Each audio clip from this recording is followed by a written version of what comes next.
Magandang araw nga pala sa inyo mga maring at nandito kami sa Antipolo at nag-nature naman kami. At ayun nga aking mga anak, tuwan-tuwa sila at nakalaya na sila ulit.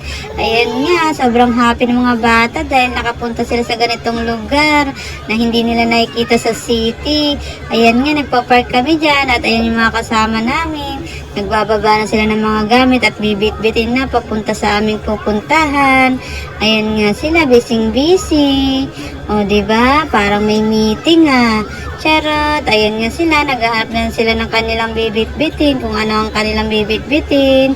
At ayun nga yung aking mga anak, busy kakatakbo. Tuwan-tuwa sila. Muntik na matamaan ng airsoft. Buti nakailag. Ayun nga sila. Busy sila sa kalalakad. Yung anak ko bunso, sobrang happy. Dahil nakatapak siya ng lupa. Dahil puro semento sa amin. At ayan nga sila. Nandito na kami sa dapat namin pupuntahan. Nagbababa na kami ng mga gamit namin.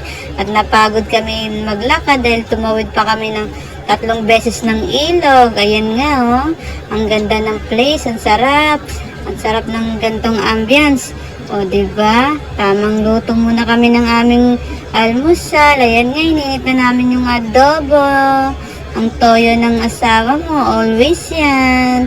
Ayan nga, busy ang Jeremy. Charot. O, ayan, hugas-hugas naman yung isa. O, ayan nga pala yung mga kasama namin, Kanya-kanya silang ginagawa. Yung iba nakatunganga, nagmamasid. Diba? Hindi na lang tumulong ba para mabilis. Oops, wag yan. Bawal yan. Di pwede yan. Sinita ko dyan ni Maring Aileen. Sabi niya, huy, pati ba naman yan? Binidyo mo. Inabidyohan Yan ang gagawin Yan nga yung aking anak. Umiyak dahil pinauwi siya ng kanyang ate. Dahil sana naman siya nagpupunta. Ayan nga, may hinahanap kaming mga dapat lulutuin dyan. Ayan na nga, nagbati na ng itlog. Diba, para sa aming almusal. Mga ano pa lang yan 7 AM pa lang yan. Pero ang init na, Pero kahit na, malilim naman dahil may mga puno. Ang daming mga punong prutas yan, kaya nakakatuwa. Ayan yung mga bata, kanya-kanya silang lakad. Yung iba naman, nag-assemble ng lamesa. At ayan na nga, nakapagluto na kami ng almusal. Nagpe-prepare na namin yung aming tinapay at hotdog. Ayan, busy na naman sila kumain ng almusal dahil maya-maya maglalaro na ng airsoft yung mga kasama naming lalaki. At ayun yung ate namin na busy magpalaman. At si Maring Aileen naman ang nakatoka magluto ng itlog at hotdog. At ayan nga, ang aking anak, Ronda Patrol. Ayan nga pala yung mga airsoft na dala nila, ang dami. Ang lalaki, ang hahaba, nakakatawa. Parang sarap sumali, sarap barilin niya itong tao na to. Charot. Ayan ang dami nilang dalang baril. Ang bigat pa naman yan, yung isa na yun, ang bigat na yung pa. Kaya lahat, binitbit, ang bigat. Doon, ang layo pa yung aming nilaka para makarating man lang din sa aming pwestuhan. Ayan nga, busy mag-almusal yung mga kasama. At tinumang isa, busy din siya kakaroronda, iniikot ang kanyang hasyenda. Ayan na nga, busy sa kakakain ng tinapay. At ito na nga yung asawa ko, may dala na siyang baril. Diba, ready na sila at nagpaplano na sila kung ano na yung gagawin nilang plano, kung saan sila magana at paanong pagsuko ang gagawin. Ayun nga pala yung boss nila, yung naka-camouflage na suit. Ayun na yung anak ko, gusto yatang sumali sa kanila kaso hindi naman marunong bumaril. At ayun nga, tinayo namin yung tent para at least may mauupuan, matutulugan yung mga bata. Ayan na nga, naggisa-gisa na rin ako dyan ng sibuyas. Magluluto ako ng seafoods. Kaso dapat to garlic to. Paano? Nainiwan yung bawang. Kaya naging sibuyas na lang tuloy. Ayun na, ginisa-gisa ko na siya sa butter. Yung anak ko napagod na kalalakad. Ayun, tulog na siya. Buti naman. Nakakapagod na habol-habulin kung saan-saan susuot. Ayun na nga pala yung seafoods na niluluto ko. Kitang-kita nyo naman. Natatakam na mga person dyan dahil gutom na naman. Tanghalian na nga pala yan. Kaya nagluto na ulit kami ng aming kakainin. Ayan nga yung seafoods ang aming binaon para sa aming tanghalian. Ayan sarap na niyan. Diba? Kain tayo dyan mga mareng. Ayan nga pala, nag-iho rin kami ng isda para meron din kaming ibang option.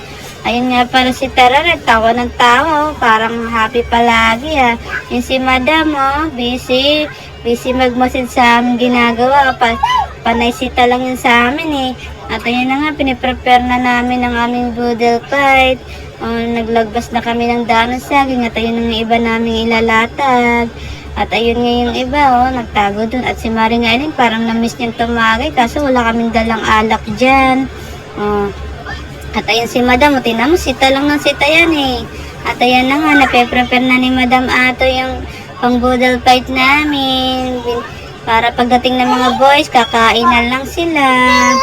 Ayan na nga, diba? Sarap-sarap niya ng pagmasdan. Nakakagutom na, diba? Mag-boodle fight nga pala kami. Napagod nga si Panggol, kakalaro ng airsoft. Kawawa naman siya. At ayun nga ang aking anak na buso, sarap ng tulog kahit may init. Tulog na tulog pa rin. Ayan, Panggol, tama yung ginawa mo. Magpagpag ka ng langaw, hindi yung panay papogi mo dyan. Charot. Ayan na nga, diba? Konti na lang at kakain na kami. At ngayon si Yudso, busy kumain ng mangga. Sarap yarn. Ayun nga pala si Ryzen. Diba? Ayan na, busy-busy Madam Arin. Dami niyang nilalagay ng pagkain, nagugutom na yung nagpapagpag ng langaw, panisita pa.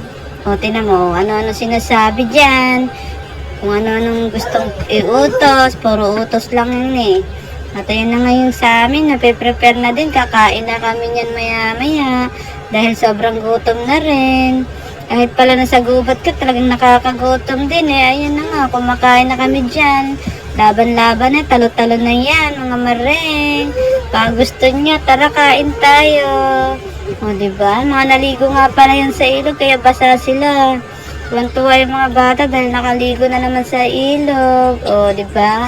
Kaming mga babae, hindi kami naligo kasi nakakatamad. Kaya hindi na kami naligo. Dito na kami sa bahay naligo. At ayun nga, tamang higa-higa muna ako. Dahil ang sarap matulog. Diba? Nagpapaypay rin ako kasi medyo mainit din talaga Kaya walang kuryente, walang electric fan, wala ding internet. Kaya ganito lang, higa-higa lang. Talagang peace of mind talaga.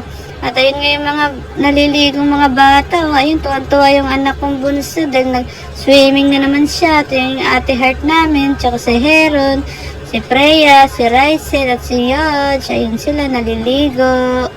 Diba? Happy-happy na naman sila at nakapaglangoy-langoy na naman ang mga chikiting.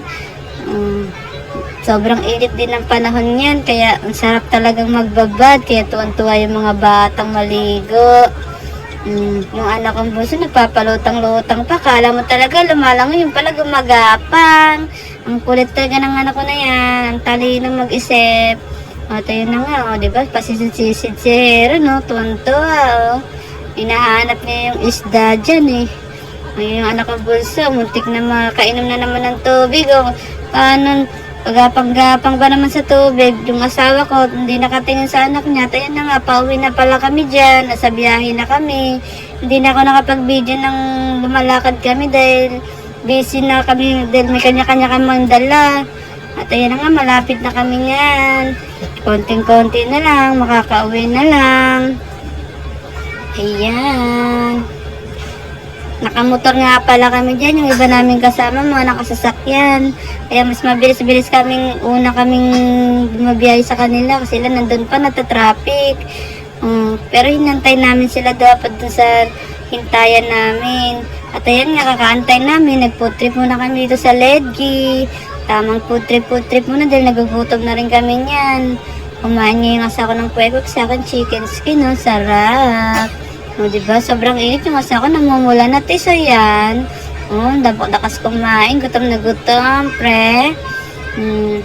Ayan nga pala, nagantay kami dito. At ayan nga, tara, kain daw tayo. Yung asawa ko, ang bilis kumain, sarap. At syempre, bumili nga rin pala kami dyan ng panulak. Para bumaba ang aming kinain. Ayan. Ang sarap din ng melon nila dyan, Sobrang lamig pa. Ayan, Tamang hinaantay ko kung may dumaan na bang coaching orange at pula. Sabi ko, wala pa. At paalam sa inyo.